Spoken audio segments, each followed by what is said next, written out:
Balik lagi di Jeneka segmen History. Kali ini bahasan kita gak kalah menarik nih.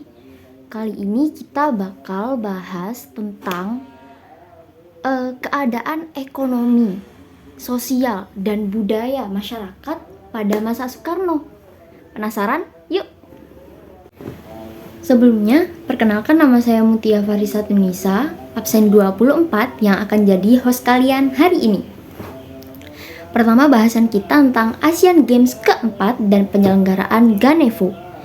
Kalian tahu nggak sih bahwa olahraga merupakan salah satu alat diplomasi negara? Indonesia pada masa demokrasi terpimpin pernah menjadi penyelenggara Asian Games dan menggagas penyelenggaraan Ganevo. Pada tahun 1962, Indonesia didapuk menjadi tuan rumah penyelenggara Asian Games keempat. Perhelatan ini dihadiri 1.460 atlet dari 17 negara. Infrastruktur dan sarana kegiatan dipersiapkan mulai tahun 1958 Februari. Pada 8 Februari 1960, Soekarno meresmikan pembangunan Stadion Utama Senayan. Pembangunan stadion tersebut merupakan bentuk kerjasama Indonesia dengan Uni Soviet. Saat Asian Games berlangsung, sempat terjadi permasalahan karena Indonesia tidak mengundang Taiwan dan juga Israel untuk menjadi peserta. Hal tersebut menyebabkan renggangnya hubungan Indonesia dengan International Olympic Committee atau IOC, hingga Indonesia memilih mundur dari keanggotaan IOC. Selepas itu, Soekarno kemudian mengadakan ajang kompetisi sepak bola internasional bertajuk Soekarno Cup pada 1963 di minggu yang sama dengan konferensi Olimpiade. Penyelenggaraan Soekarno Cup yang berjalan sukses membuat hubungan antara pejabat Asia dan Afrika semakin baik. Maladi dan Soekarno pun optimis menyelenggarakan Ganevo. Akhirnya pada 10-22 November 1963, Ganevo diadakan di Jakarta yang diikuti oleh 2.700 atlet dari 51 negara yang menyimbolkan rasa solidaritas antar negara New Emerging Forces.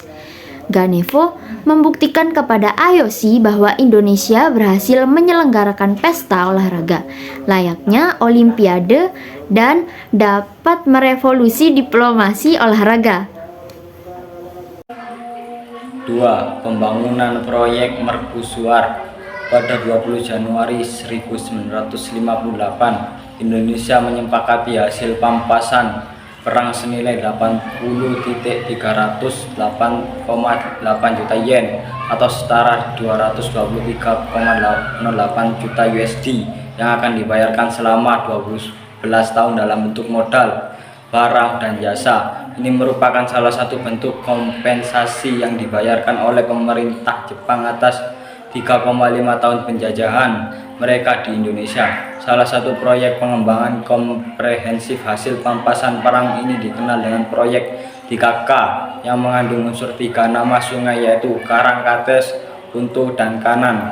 Ketiga proyek bendungan tersebut menghabiskan 8,35 juta USD. Namun proyek ini tidak dapat diselesaikan sehingga pemerintah Jepang memberikan tambahan pinjaman dalam bentuk mata uang yen. Assalamualaikum, dengan Rizky Nafian Januari kelas 12-6. Indonesia menggunakan dana pampasan perang tersebut untuk membangun hotel-hotel, diantaranya Hotel Indonesia, Hotel Bali Bag, dan Hotel Samudra Bag.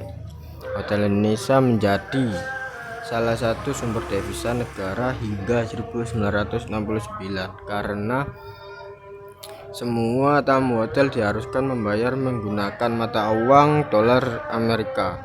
Proyek lain yang dikerjakan adalah Toserba Sarina yang menjual kualitas barang-barang mewah dengan harga tinggi pada masa itu. Oke, sudah.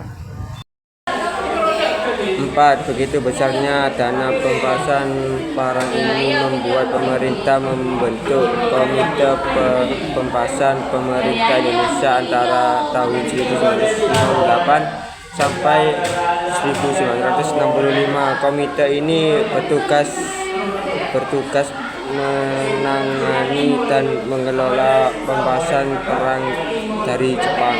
Akan tetapi para anggota komite tersebut banyak yang terlibat skandal dengan pihak Jepang sehingga tidak ada transaksi terkait pembayaran dan pengeluaran. 3. Kebijakan kesehatan. Kesehatan menjadi aspek penting dalam satu dekade kedaulatan Republik Indonesia agar dapat mewujudkan pengobatan dan kesehatan yang bisa dijangkau masyarakat luas. Dr. Johannes Leimena dan Abdul Fatah merumuskan program yang dikenal dengan Bandung Plan. Konsep Bandung Plan menyatakan bahwa pelayanan kesehatan pada aspek preventif dan kuratif tidak boleh dipisahkan, baik yang berada di rumah sakit maupun di pos-pos kesehatan. Konsep yang dipresentasikan Leimena Fatah ini kemudian diterapkan pada pendidikan kedokteran pada tahun 1952 dan mulai diintegrasikan di pusat-pusat kesehatan masyarakat. Nantinya salah satu wujud integrasi ini adalah keberadaan pos pelayanan terpadu Posyandu. 4. Kebijakan pendidikan. Menteri Pendidikan, Pengajaran, dan Kebudayaan Mr. Wongsonegoro dan Menteri Agama Haji Wahid Hasyim memberi perubahan dalam sistem pendidikan dengan menetapkan Undang-Undang Nomor 4 Tahun 1950. Perubahan tersebut meliputi 1. Pelajaran pendidikan agama diberikan pada sekolah rendah atau umum dan lanjutan atau kejuruan yang dimulai pada siswa kelas 4 maksimal 2 jam per minggu. 2. Pada siswa kelas 1, 2, dan 3 sekolah rakyat, pemakaian bahasa daerah digunakan sebagai pendamping bahasa Indonesia. 3. Penggunaan bahasa Indonesia diterapkan sejak kelas 1 sekolah rakyat sampai ke perguruan tinggi. 4. Bahasa Belanda dihapuskan dari sistem pendidikan di Indonesia. 5. Beberapa sekolah yang masih mengikuti sistem lama warisan Belanda diharuskan untuk mengikuti sistem baru sejak 1951. Pada tahun 1952, kurikulum di Indonesia mengalami penyempurnaan yang dikenal dengan nama Rencana Pelajaran Terurai 1952. Kurikulum ini merupakan penyempurna kurikulum 1947. Sistem kurikulum 1952 sudah mengarah pada sistem pendidikan nasional, yaitu mengintegrasikan materi pelajaran sesuai dengan kehidupan sehari-hari. Kebijakan demokrasi pendidikan dan program wajib belajar 6 tahun diterapkan kepada seluruh warga negara yang sudah berumur 8 tahun. Pemerintah Indonesia saat itu sedang berusaha untuk mengurangi tingginya buta huruf di masyarakat dan meningkatkan kualitas sumber daya manusia. Pendidikan masyarakat melalui jalur pendidikan di luar sekolah formal juga digalakkan melalui program kursus pemberantasan buta huruf atau PBH, kursus pendidikan umum A atau KPU atau A setara SD, dan kursus pendidikan umum B atau KPU atau B setara SMP. Perkembangan politik masa 1959 sampai 1967 mengalami masa sulit.